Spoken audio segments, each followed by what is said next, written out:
صلوا على النبي الكريم صلى الله عليه وسلم. أعوذ بالله من الشيطان الرجيم بسم الله الرحمن الرحيم لئن شكرتم لأزيدنكم ولئن كفرتم إن عذابي لشديد. صدق الله العظيم. Ọlọ́run kò ṣe wá lẹ́rú tó mọ̀ pẹ́ dá àìnírònú ẹ̀dá ni kò ní ṣọpẹ́ ọpẹ́ ló yẹ mọ̀ mí ní àwa máa dúpẹ́.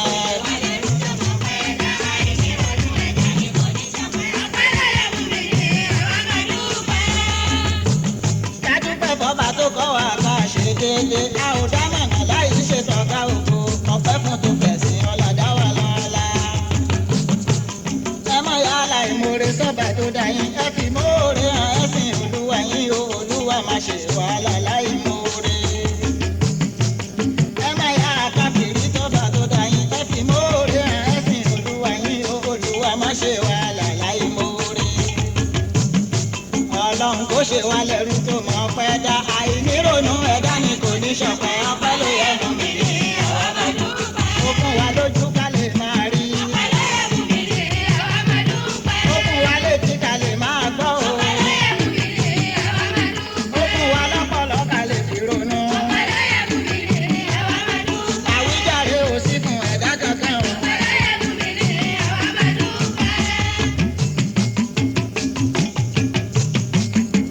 Àpadà sábúrú kò nílé wa bá. Àmì ẹ̀ka odò òdìwé dàgbà. Àpadà sàyídà kò ní yájọ́ wa.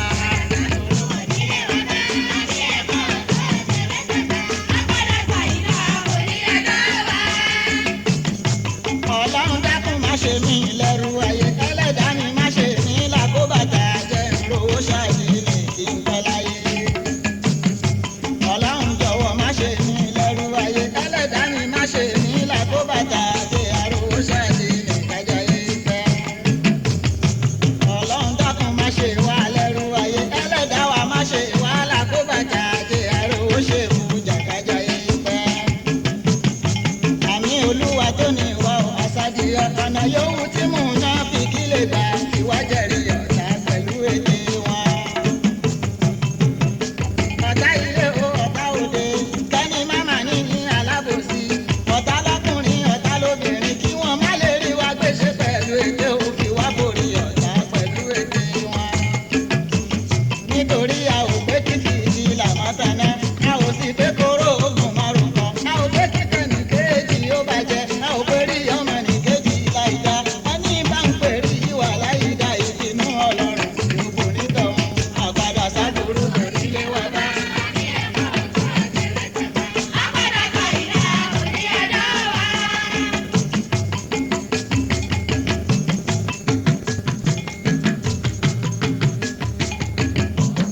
Àhesọ ọ̀rọ̀ kan tó gbalẹ̀ gbogbo tí mo gbọ́ ó ṣe mí ní kàyéfì tí ó dá ọ̀rọ̀ àgbọ́gbọ́n tí nà tí ó dá ní. Wọ́n ń sọ káàkiri pé mo ní kiri yó. Pé mo ti kọ̀ sí lámúsí ilẹ̀ láì ṣe tàní òmò gbọ́rọ̀ tí ó dá ní. Bẹ́ẹ̀ bá rí falọ́wọ́ kan tó di kiri yó kí ṣàkóso wàhábì falọ́wọ́ tèmi o. Bẹ́ẹ̀ bá rí falọ́wọ́ kan tó di kiri yó.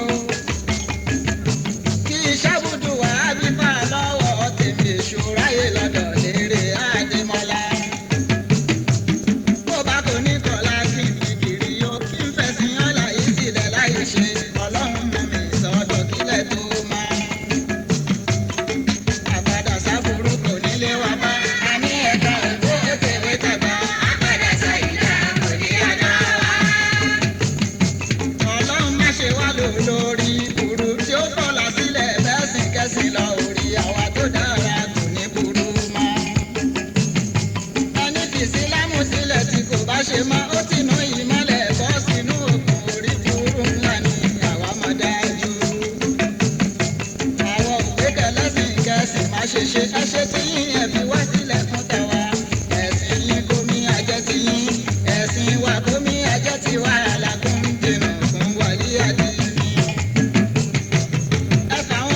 padà sábúrú kò nílé wa bá.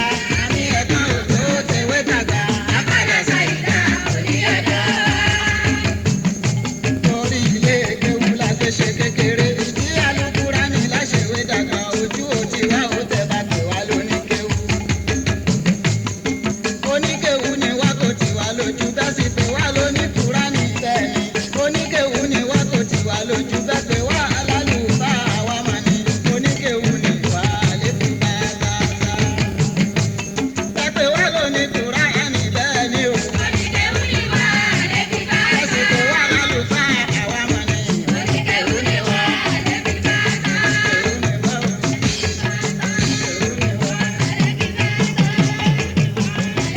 Ẹyọ ń wá ànábì jọmọ́. Àsàlátù kò ń ṣe Ọlọ́run. Ọlọ́run ó gbà á. Ọlọ́run fa àlùbáríkà sí i. Ọlọ́run bọ́lá kọ́ ló ń ṣe Ọlọ́run. Ọlọ́run bu ìpínlẹ̀ ànábì. Ọlọ́run bọ́ ànábì lága wá sílà. Ọlọ́run gbé sún ànábì ga. Ọlọ́run rẹ bídíà ṣètánì ilẹ̀. Ọlọ́run paná adébọrẹ́. Àwọn ẹni bídíà àti bídíà. Ọlọ́run gbóró rẹ̀ bá wọn. Ẹni tí ó ga tí Islam ó máa ga. Ọlọ́run jẹ́ wọn máa ga. Ẹni tí ó ga tí Islam ó relẹ̀. Ọlọ́run má jẹ́ wọn ó ga. Àwọn tí a ti mọ̀ náà là. Ọlọ́run má ṣì wá lọ́nà mọ́. Àwọn tí kò tí ì yé. Ọlọ́run jẹ́ ó yé wọn. Ọlá Fátíà. Fátíà. Àlùbáríkà. Aliamudu. Ilahi. Rabili alamina. Aramani. Arahimi. Maliki yaumidini. Iyaka na'budu wa iyaka nasta'in. Ihdina siratal mustaqim. Siratal ladzina an'amta alaihim ghairil maghdubi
sì kó jìnnà olóṣì bá péjọ ìjọ òní kan.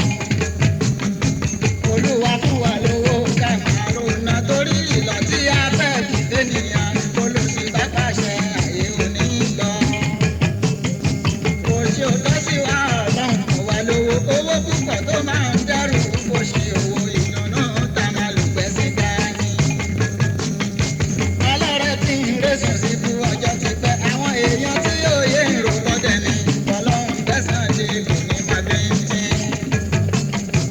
Ọlọ́run má fi ṣe bọ́ àwọn tó ń ṣiṣẹ́ ọwọ́ má fòwò bá àwọn tó ń jòkó tó wò má fi mọ̀ gbọ́ wá ta ń jòkó ti kéwu. Ọlọ́run dákun má pa wá ní kékeré kádàgbà ká lè bẹ́ẹ̀ sí jìnnà ikú ọ̀dọ́ ò dá jọ̀wọ́ ṣàánú wa. Gbogbo ohun tí àwí lòlúwa ti gbọ́ eléyìí àbárò yé láláwùrà yàrá bí sáyẹ̀nsì kò má ṣe jẹ́ ọpẹ́. Ọlọ́run bá wa ṣe kíákíá tààlà bá wa ṣe kóyákóyá yàrá bí bá wa ṣe wéréwéré gbogbo bùkátà tó ń bà wá lẹ́rù Ọlọ́run bá wa ṣe kàmá mọ́ ní ìlà. Ká lówó lọ́wọ́ kàmá mọ́ ní kájí má lè mọ́ o àkọlé má lè káre mẹ́ta kábọ̀ o oníṣẹ́ ọwọ́ rí ṣe ìṣòwò kan bóde pàdé o ọmọ ilé ẹ̀kọ́ yege kàmá mọ́ ní ìlà Ọlọ́run bá wa ṣe o kàmá mọ́ ní ìlà Ọlọ́run bá wa ṣe kàmá mọ́ ní ìlà Olúwa bá wa ṣe o kàmá mọ́ ní ìlà. Iná mọ̀lẹ́mọ́rì wà ní ìsúnbà àjà òru fàtún nàìjíríà ọ̀sán náà lè máa wà á. Àti lọkùnrin àti lóbìnrin tolówó títà ẹlẹ́ka aráyé ọ̀rọ̀ ní gbogbo wa ó dà gbódọ̀la ká ṣiṣẹ́ rẹ̀ ká lè jọrọ̀ rẹ̀. Ẹ̀yin ọlọ́lá ayé ṣayé jẹ́jẹ́ ọmọṣẹ́ ọjọ́ òní lè dọ̀gá lọ́la o ọjọ́ òní láàrí ọ̀la ò dájú. Ọlọ́lá ayé ṣayé jẹ́jẹ́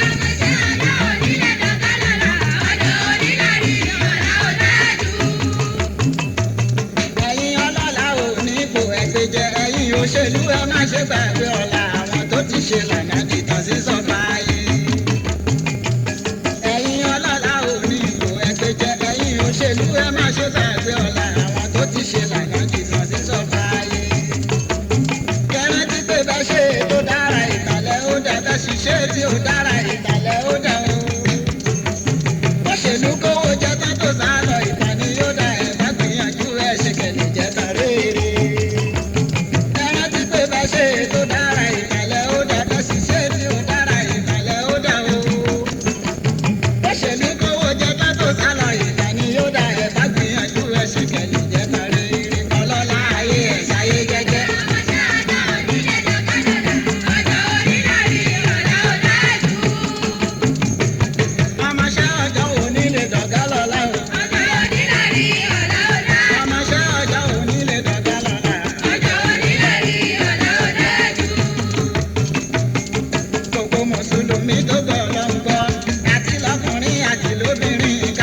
كل فن فضل الله فنه بأن فرد الدين لقوم وسنه فقد ساس إنس الخلق ترا وجنا عيد نصرا في الخلق تعلم بأنه كامد لم ينشا ولا هو ينشا صلى الله عليه وسلم. èèyàn tó tó ànábì ẹ wí ká gbọ́ o. èèyàn tó tó ànábì ẹ wí ká gbọ́.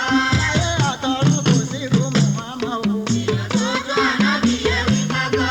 ọlọ́run dá Musa nípa ọlọ́run dá Musa ó fún lágbára ó ṣe lágbára tó kò tó Muhammad o. èèyàn tó tó ànábì ẹ wí ká gbọ́. ẹ̀dá kan ò lọ́lá tó ti Sùlèmánà tó ń gbọ́rọ̀ ẹyẹ pẹ̀lú ẹranko ẹ̀dá ènìyàn wọ́n ń sìn Sùlèmánà tẹ́ranko tàlíjànú abẹ́ ló wà o síbẹ̀síbẹ̀ ń gbọ́ kò tó Muhammad.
àtúbà ẹ̀ṣẹ̀ tá a ṣẹ̀ tá a mọ̀ tó kéré ẹ̀ṣẹ̀ tá a ṣẹ̀ tá a mọ̀ kó tóbi ẹ̀ṣẹ̀ kan ò kéré lọ́dọ̀ Allahu foríjì wá Ọlọ́run àtúbà. Foríjì wá Ọlọ́run àtúbà. Bushra lana ma'ashara al-Islami inna lana min al-inayati rukna ghayra mun'adimi. Ọlọ́run ó ṣe a ò kó o mà ṣe o èyí tó kù lẹ́yìn bá wa ṣe mọ́mọ́ dáwọ́ láàbù kátà wá jàre má dojú ayé tiwa. Ọlọ́run tó ṣe yí a dúpẹ́ Ọlọ́run tó ṣe yí a dúpẹ́ ọ̀rọ̀